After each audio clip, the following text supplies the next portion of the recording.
জুতো পোড়ানো সুগন্ধে মাতোয়ারা হয়ে জুতো পোড়ার তেজ অগ্নিতে আগুন পোড়ানোর এক বিরল দৃষ্টান্ত দেখা গেল পাথরপাড়াতে। তার সঙ্গে বাজারে চলছে সেল সেল সেল, হই হই কাণ্ড, রই রই ব্যাপার। 100 টাকার বিনিময়ে পেয়ে যাচ্ছেন অনেক কিছু।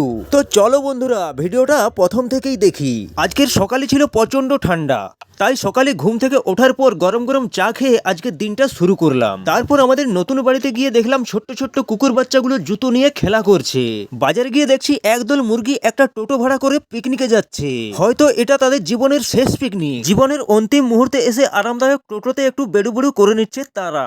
এদিকে পাথরপাড়া বাজারে নবরূপে খুলে গেছে আদিত্যের ইডলি ও ঝালমুড়ি। আপনি যদি সকালে পাথরপাড়া আসেন তো পেয়ে যাবেন আদিত্যের সুস্বাদু ইডলি, আর যদি সন্ধ্যাতে আসেন তো পেয়ে যাবেন আদিত্যের ঝালমুড়ি ও 12 ভাজা। এদিকে নাকের ফুল, কানের দুল, হাতের বালা সহ সমস্ত মেয়েদের সাজার সরঞ্জাম নিয়ে বেরিয়ে গেছে মনোহারী পুলক।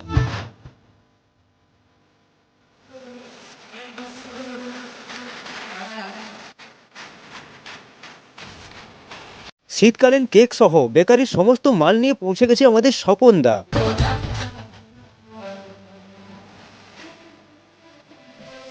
তারপর দেখছি কোথা থেকে একটা গাড়ি এসে পাথরপাড়া বাজারে হই হই কাণ্ড শুরু করে দিল। 100 টাকার বিনিময়ে তারা দিচ্ছে 8টা কাপড় কাচা সাবান এবং 2 কিলো সাবান গুঁড়ি। 100 টাকা 2 কেজি 8টা साबुन फ्री। आपका सफा करके देखे, पुरस्कार होवे नहीं होवे, पुरस्कार करके देखे। 100 টাকা 2 কেজি 8টা साबुन फ्री दीजिए, कंपनी ऑफर सेल। চলে আসুন তাড়াতাড়ি আসো।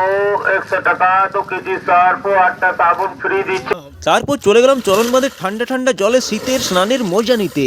কাল সন্ধ্যায় প্রচুর ঠান্ডা ছিল, তাই ঠান্ডা থেকে বাঁচার জন্য কাঠের জোগাড় করতে না পেরে জুতো পুড়িয়েই আগুন পোয়ানোর এক অভিনব প্রয়াস চলল।